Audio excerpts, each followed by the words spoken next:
Well, greetings friends and welcome back. Today I have something a little bit different for you. On the back of my previous video showing you how to fix the T16000M stick from Thrustmaster, one of my subscribers, CoreHawk3D, got in contact and started a conversation about the TWCS throttle. And as you know from my very first video, and I think even the second one on that topic, I don't even know, it was quite a long time ago, there's a bit of stiction that the throttle suffers from, which means that as you're trying to push it forward gently, it kind of gets stuck, gets stuck, and moves. Now, CoreHawk3D has been working on a prototype for a little while and has come up with a product that he's currently selling on his Etsy page. Effectively, it's a thing that inserts into the middle of the throttle to make it slide much more smoothly and also give you the option of a midpoint 50% detent. And now, friends, it's time for the annoying YouTube disclaimer. Even though I received this product for free, I'm not being paid for my opinions nor for this review. In fact, the agreement between CoreHawk and I was that I would provide an entirely personal, subjective opinion about what I think about the product, regardless of the fact that I received it for free or not. There we go. I'll also leave a link to his product page at the bottom of this video, so once you've had a look at it, you can click on that and have a look for yourself and make a purchase decision on your own. Now, for those of you who know and love the TWCS throttle from Thrustmaster, you'll know a couple of things about it. Not the least of which being that it suffers from a fair bit of stiction, which basically means if I try and push it, it has to overcome a certain friction, and then it basically catches and releases and catches and releases. I like this overhead shot, makes me feel a bit like the lockpicking lawyer. Now folks, here's a reason why you should never trust tiny locks for your suitcases or for any reason, because with just a very quick jiggle of the lock, with even the most rudimentary of skills, it just pops right open. Right, I'm getting distracted. Back to the video. Essentially, it's a thing that I'll show you in a second that inserts into this section of the throttle mechanism and then basically allows it to slide more freely. Now, this is actually on the loosest setting. There's a loosening screw underneath, but we won't need to worry about that in a second because of this upgrade. Let me show you this thing. So it took a little while to get here from the States with all the delays and what have you for Christmas, and apparently if you're on YouTube you have to use a fancy knife to open a package. One sec. Right, I don't think mine's going to fit on screen, so we may have to do this off camera. Stand by. Now, as I say, CoreHawk3D sent me this package for free, but with the distinct understanding that the review I provide will be my own honest opinion, unbiased by the fact that I have this thing for free. Having said that, it doesn't cost all that much, so it's just as good a chance that I could have bought it for myself. Now, obviously, you can see there's a couple of different parts here. These are the bushings. There's two different types of bushings, and CoreHawk3D sent me both, so I'll go through and review what each one of them is for. And then there's the main unit itself, into which the bushings snap underneath into these sections. Now, the unit itself is available in two different colors, either orange or black. I went with orange because I think it will look pretty striking inside the black of the actual throttle housing. Now, I'm sure a few things are apparently clear when you look at this thing straight away, and the first one is that it's 3D printed. You can even see the striations there. So of course, one way there's noise and one way there's not noise. So let's go through this and I'll tell you all the bits that are involved and how to actually put it in, a full installation video, and then I'll give you my review at the end. So the design is such that the main sliders inside the throttle actually go through these two holes here on the side, and then it basically sits inside with the throttle section mounted on top. Again, I'll install it in a second so you can see how it's done. Up here there is a magnet which you can choose to include or not include. If you don't want to include it, you can simply poke something down that hole and the magnet pops out. The reason for the magnet is to provide a grabby kind of detent for the halfway point of the slide, should you choose to include it. For the purposes of this review, I will put it in. Now, if I don't like it, I'll rip it apart and take it out again. Now, there are two different kinds of bushings that you can choose from. There's the silver ones, which I'll call from now on, and the plasticky ones. Now, the chief difference between these two is the bore. So you can see inside of the plasticky ones, it is a smooth bore. There are no protrusions, and it's just cut away for some manufacturing reason that isn't clear to me just yet. The other ones are the metal or aluminium bushings, and inside, it's very hard to see, I know, but there are kind of little protrusions in there, and I'll show you all about what they do in just a second when we do the install. So for the moment, we'll pop those aside and we'll get on with the teardown and install. Alrighty, so the first step is to get the bottom off, and for this one, if you must, you can. And for those of you wondering where the loosening screw actually is, it's effectively at the top of the throttle. So if the throttle is like this, it's just here, that hole, but you have to slide the throttle into the upmost or forwardmost position in order for the screw to reveal itself. Okay, so in the bottom of the throttle itself, we have 8 screws. They are all the same size, and they'll bring with them a bunch of plastic crap. So next step is we very gently pop off the bottom of the housing, and that's not connected to anything at all. It's just a plain piece of plastic. There's nothing to say really about the bottom piece other than there are these rods, which are purely for decoration purposes and don't actually do anything for the throttle itself. But they look cool apparently. Okay, so I'll get the dust out of there just so I can show you what's going on. So obviously the slider here slides on the rails on the sides, and that's effectively what we'll be replacing with this piece, which will eventually sit in there like that and slide on the rails itself. The potentiometer, or whatever it is that actually measures the inputs for the throttle, is located here, so that when you move this arm, it twists the potentiometer and it sort of senses where the throttle actually is. So that if there are issues with that, then that's probably where the problem's coming from. You can also see there's a loom of wires here connected, and you just want to make sure that while you've got this thing open, that you give them a bit of a test and make sure that they're all attached and not loose, especially if you're having issues. Now for the next bit, you'll want to take a sip of your gentleness potion because there's a few delicate parts in here, so you may want to be a little bit more careful. The first step is to undo the screw here in the middle. For this one, don't use your drill. Do this one nice and gently because this is what holds the throttle to the potentiometer arm. Alrighty. Time to be very gentle with this section. I would say put a thumb on here. You need to lift this little bar, this little plastic part of the bar, over the top of the nub that's left from the screw. But pushing down on this will actually help this arm not to come off from the board. You want to try and avoid that if you can. If it does, it's not the end of the world, but you just want to try and avoid it. So very gently lift that up and move it to one side. It's actually pretty easy to do. I may be making it look like it's harder than it is, but that's just because I'm being ultra gentle. Now you need to unplug the wiring harness from the board. Before you do that, take a note. You may even want to use this as a screenshot, but take a note of where the wiring harness actually runs. Predominantly you'll want to see where this little doohickey sits, the fact that this plastic harness cover sits just here below the PCB, and particularly take a note of the fact of where this masking tape is, and that it's sitting up against the middle of this sort of insertion hub or detent or whatever you want to call it. That's where you'll want to make sure that you insert it back into when we put this thing back together. Okie dokes, so let's pop it out of place a little bit. It's not actually attached at any of these points, and then we very gently prise it off from the PCB. Right, that's harder than it looks. So once you've got the wires loose, put them to one side. The next step is to loosen the 3 screws that hold the handle in place. This one, and there's one hidden under the wiring loom just there. Make sure you drop your screwdriver and look like a numpty on camera. Now while you're doing this, I'd recommend holding it up like this and actually resting the handle on the table, because once these screws are out, the whole thing will fall to bits. Now again, gentleness is the order of the day for these ones. Honestly. So now the actual handle is loose from the board, and so you can just pull that through the hole, making sure you don't catch any of the wires. It's a little bit fiddly when it comes to those little grommet brackety things, but just wriggle them through, and finally the plug will have to go in on a bit of an angle as well. And voila! Looks like Wally that's been beheaded.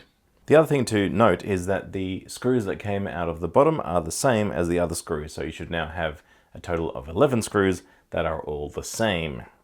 Now, the next step is to get rid of the brackets that hold the rails in, the top and bottom. You'll need to unscrew those. Be careful when you're taking them out, because if you go straight up, obviously it'll hit this little doohickey and it'll rip him straight off. So be very careful not to do that. There is a bit of a workaround technique that I'll show you in a second. So under these 2 black screws at the top, and this little guy pops right off. It's just a plastic bracket, so obviously breakable and all those things, and note which direction it's facing and where it came from.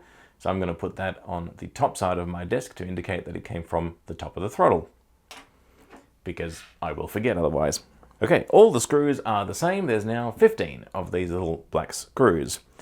and the bottom bracket is the same as the top one. It's just mirror opposite. So in actual fact, it doesn't really matter too much if you forget which way these go, because simply the little nubby things point towards the outsides of the controllers, both up and down, and you can remember that. Otherwise, as you can see there, they are in fact the same part, just used twice and flipped around. Easy. Okay, so now the sliding rails are loose. Now, again, press down on this side to make sure it doesn't come up, and then you should be able to wrestle these guys out and sideways past the arm. It isn't super easy because that part down there is kind of locked in by this thing. So let's see if we can get that out first. Yeah, that's how I would do it. I'd start with that one first and then wrestle the rest of it kind of out sideways. Our dissection is nearly complete, Doctor. Now we get rid of this and we're pretty much left with this piece here, which we'll now concentrate on.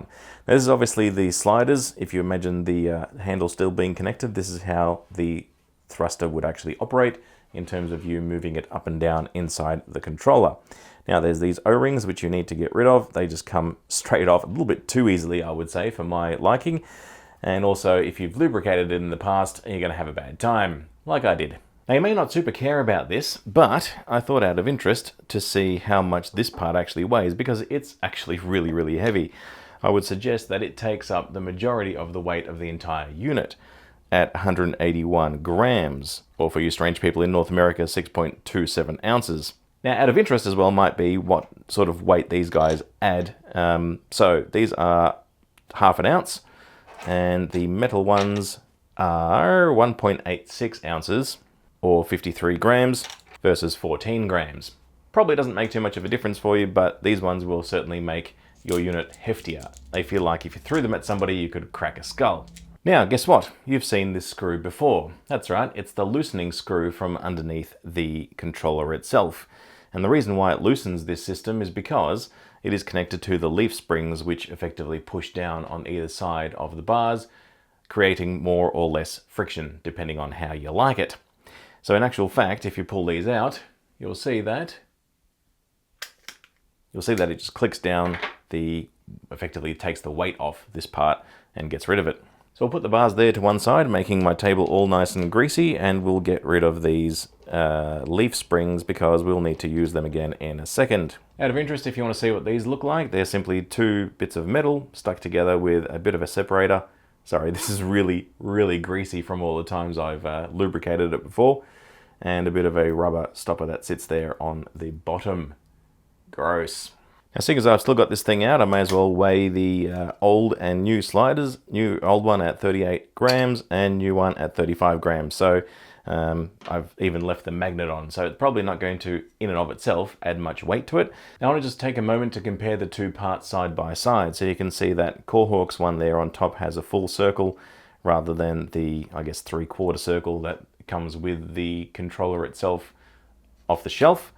And otherwise, oops, upside down. And otherwise, you can see that obviously it lines up very well with the holes, and he's obviously done a great job at making a replacement part.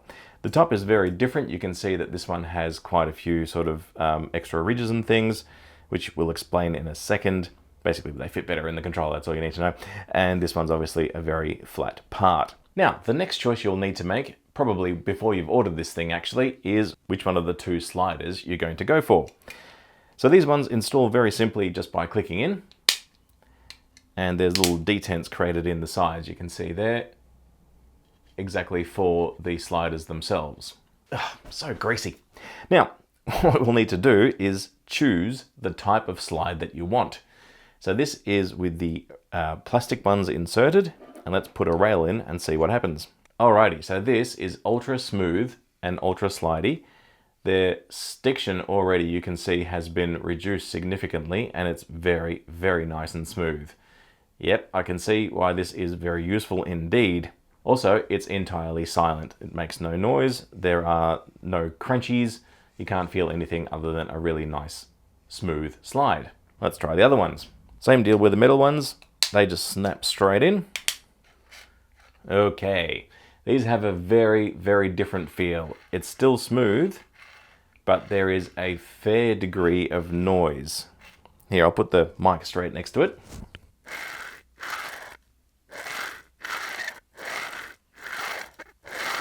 And comparing that again to the plastic slide.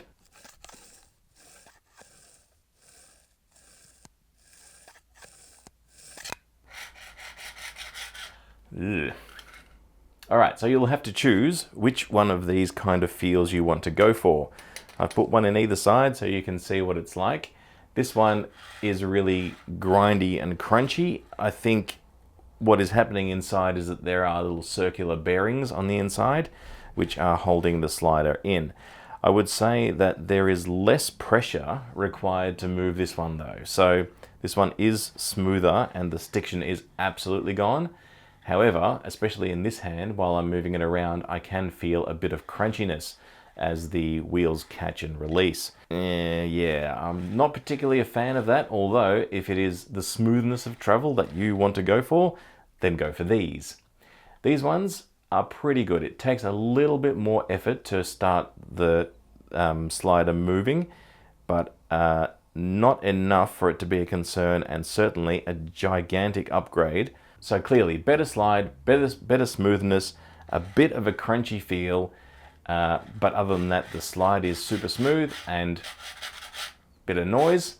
And this one, slightly more pressure to move, but smooth as butter as well, and silent. So I'm going to go for this one for my personal application. Just want to interrupt myself here for a second with a cautionary tale. Now, I wasn't particularly well lined up when I put in the bearing version of these sliders, and you can see what's happened there. I've actually pushed 3 of the bearings out by putting the rod back in without the bearing being aligned perfectly and pushed in perfectly. So, word of caution, if you are using the bearing version, the metal ones, make super safety sure that it's aligned correctly before you try and put the rods in, because you may come across this issue. Obviously I'm going to have to throw these out, and if you got little kids around, make sure that these don't start rolling around on the floor because they'll be eaten. Again, super easy to exchange these. Just pop one set out, pop the second set in. So the final thing I wanted to say about the original part before we chuck it away is the way that the rails actually work. If I grab one, is that they would slide just on the injection molded plastic here.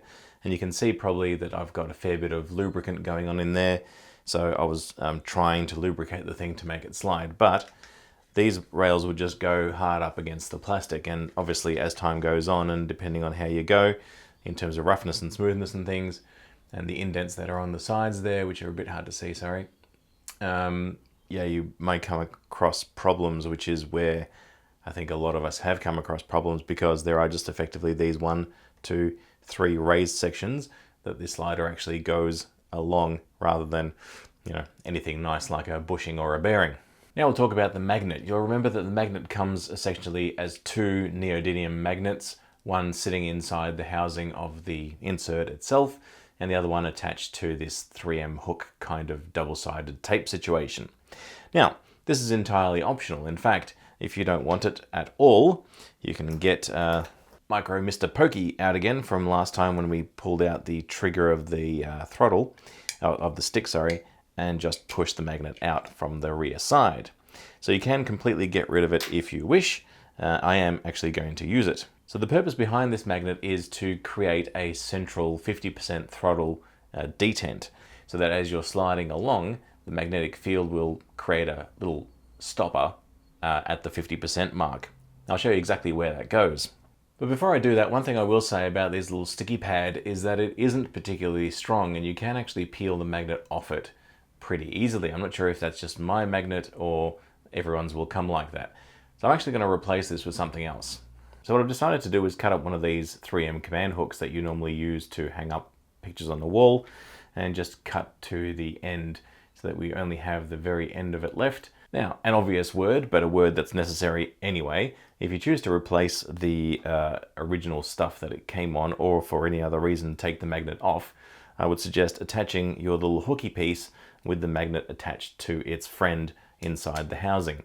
Reason being, because the last thing you want to do is put the thing in backwards and it'd be repelling itself rather than attracting itself as the detent. Now in terms of the positioning of the magnet, I have used one of the O-rings from earlier to show you exactly where it goes. And that is the spot where you need to stick the magnet for it to work properly for a 50% throttle detent.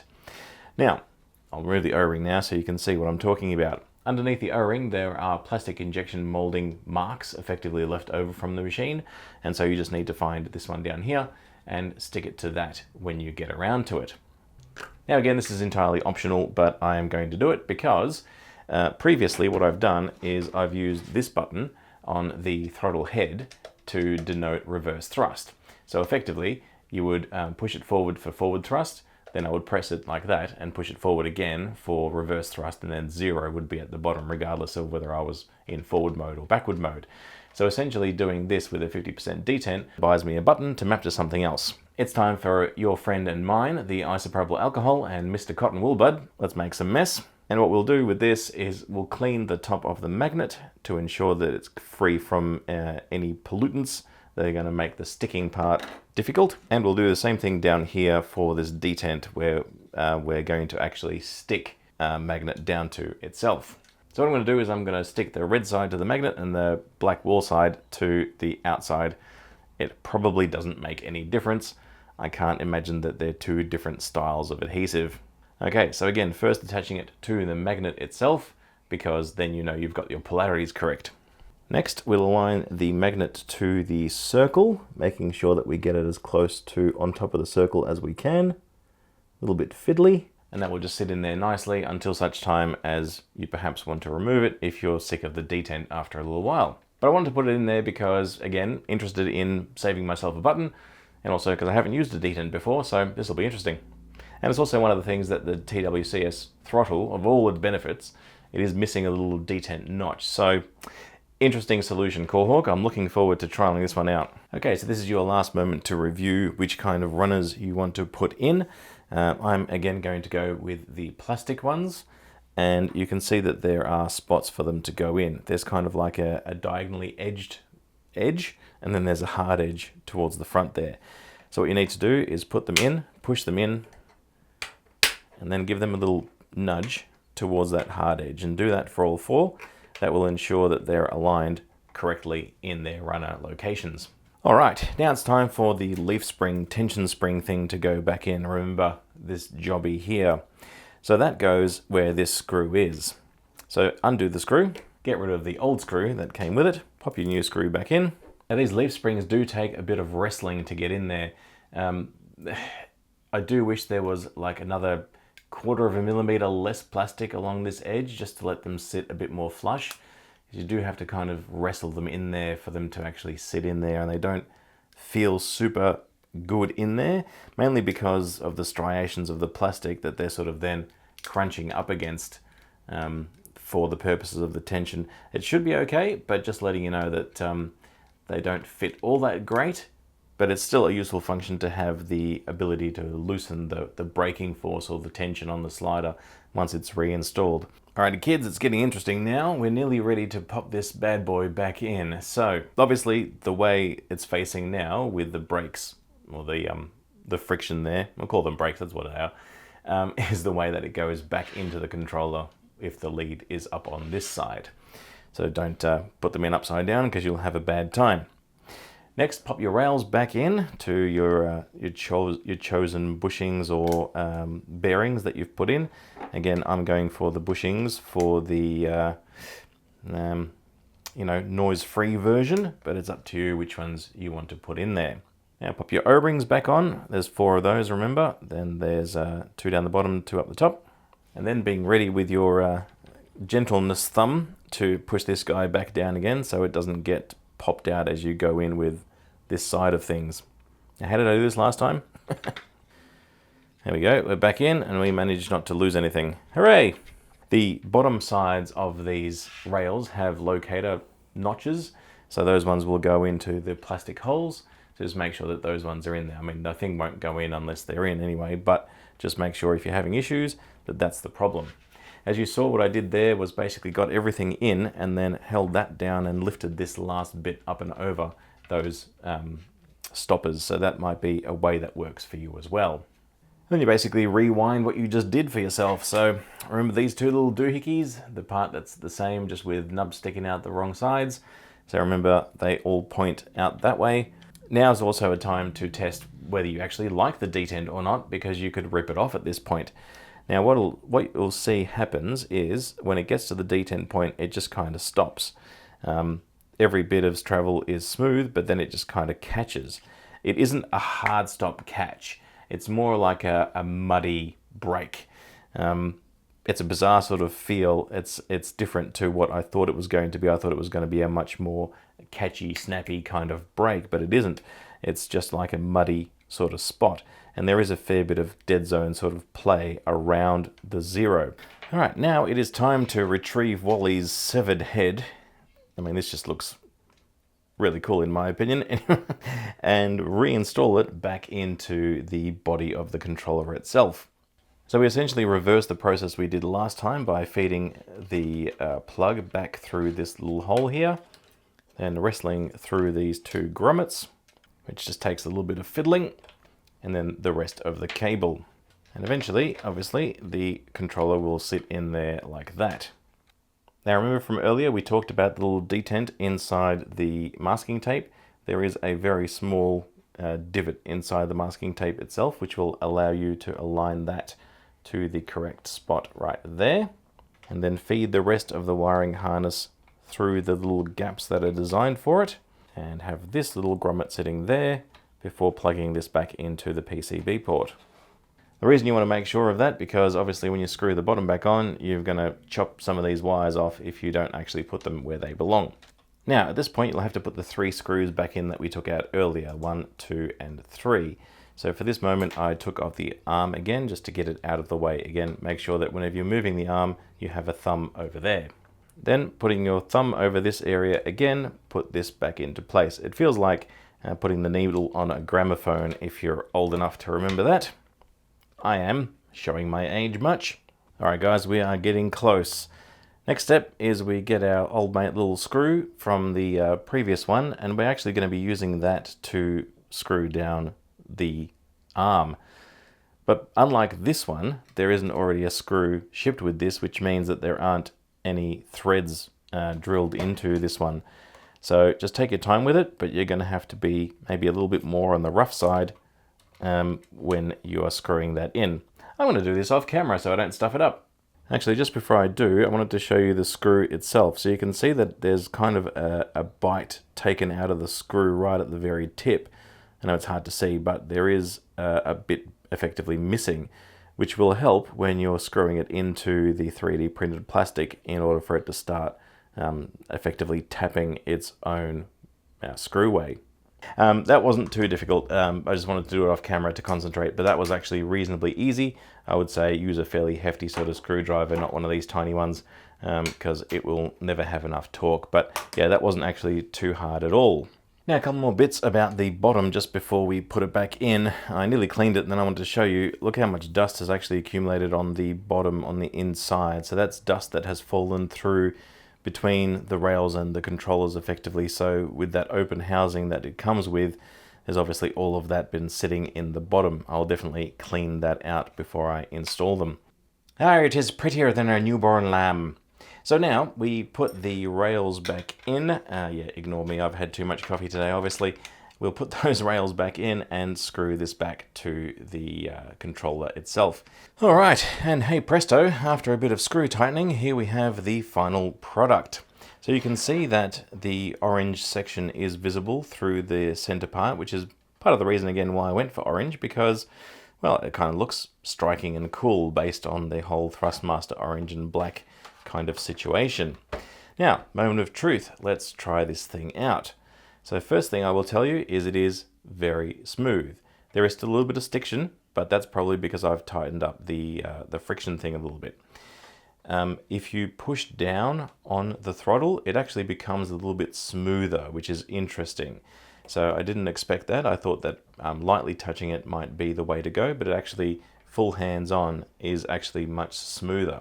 It feels much more graspy and rigid on the inside, which is really nice. Now let's try the central detent.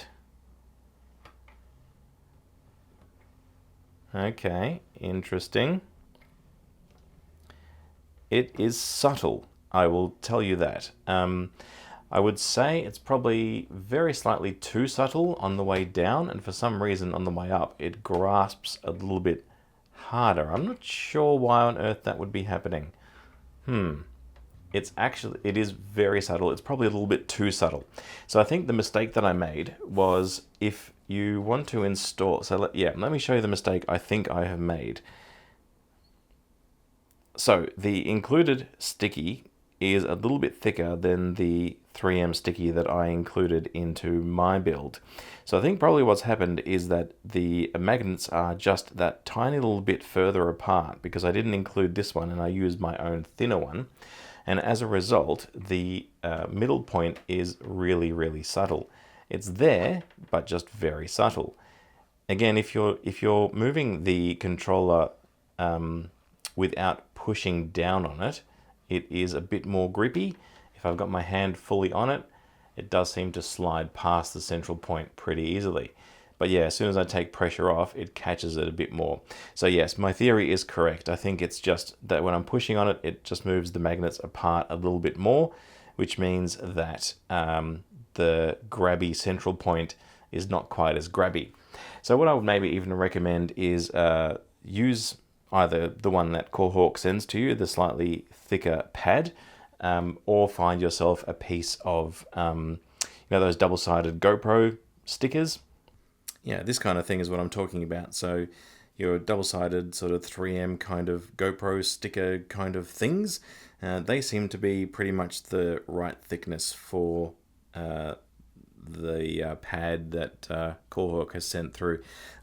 Look, this is just not very sticky. I don't know whether that's because there was some issue with humidity or something as it flew to me, or whatever, I don't know. But I wasn't super confident that they would actually stay apart. Okay, so the take-home point is the thickness of the thing that you stick it down with will affect how much of a central stopping point you have. Look, I'm thinking about it the way that I would actually play a game like Elite Dangerous, which is what this would be ideally for, is if I'm flying through space and exploring, I probably am just tapping the controller sort of lightly. If I'm in combat, I'm not really feeling for the middle sticking point anyway, and so my hand being on it and going full forward to full reverse is probably not that big a deal. But yeah, if you want to have a super accurate or a stronger full stop in the middle, you'll need to put in a thicker sticky, or just obviously hope that the one that comes with it will actually hold or hasn't been damaged in transit. I may later on go through and replace it with some of this stuff and see what happens. Now, of course, what I meant when I said later on is right now. Yes, I'm a bit of a perfectionist. Right, so now we have a thing in there that's actually the same height as the thing that CoreHawk sends you. Oh, that's better. Yeah, same height as the thing that CoreHawk sends you, and in the actual right spot. Right, cover back on again. And now I'm naughty using my drill, but it is on the lowest and gentlest setting possible. So yeah, not recommended. Do as I say, not as I do. But I decided to do it because I was bored. Right, so now that we have it back together, look, in my honest opinion, it's probably too subtle for me. I'd be wanting to make it stronger, and whether that's padding it up with yet another piece of this stuff or something else, up to you. But yeah, look, you'll have to have a bit of a play with it yourself. You can definitely feel it when you're just very lightly moving the throttle back and forward. So if you're, playing Elite Dangerous and you want to come to a full stop while you're doing your mining and you're not in combat, yeah, absolutely, it will stop where it needs to stop. But yeah, if you've got hands on properly and you're doing flying around and you're doing combat stuff, yeah, it's probably just slightly too subtle for my liking. But that's my personal opinion. In terms of the slide itself, yeah, it's really, really nice. Super smooth. The stiction is completely gone. There's no sort of sideways rotation or anything like that. It's being held really, really nicely in the slides. I think in terms of aesthetics, I mean, yes, I'm in VR, so I'm not really looking at the thing, but I quite like the fact that there's a little bit of orange sticking out from the black to kind of highlight, or to go with the orange accents around the sides of the buttons and the graphics. So I don't mind that. Obviously, you can imagine that not being there if you got the black version. I will leave a link down below to Gorehawk 3D's Etsy page where you can purchase one of these for yourself. For the price of entry, I actually think they're worth it for what they achieve for your throttle. Because they are a relatively cheap item, I don't think that you're risking too much, and in actual fact the slide improvement, if nothing else, is probably worth the price of entry. Well, thank you so much for watching that video with me and joining me on my teardown and installation journey. Hopefully it's been helpful for you to make a purchase decision for yourself, and also then to know how to install the thing once you actually get it from his website if you choose to buy. I'll be playing with it over the next couple of days, and I'll let you know what I think exactly of the mid-road detent and of the slider itself now after the upgrade. But initial views certainly are that it is much nicer, much smoother, and certainly much more rigid than what it used to be. So all in all, a pretty fantastic upgrade. Anyway, that's enough from me for today. I hope you're all looking after yourselves and keeping well, and I'll see you out in the black. Bye, guys.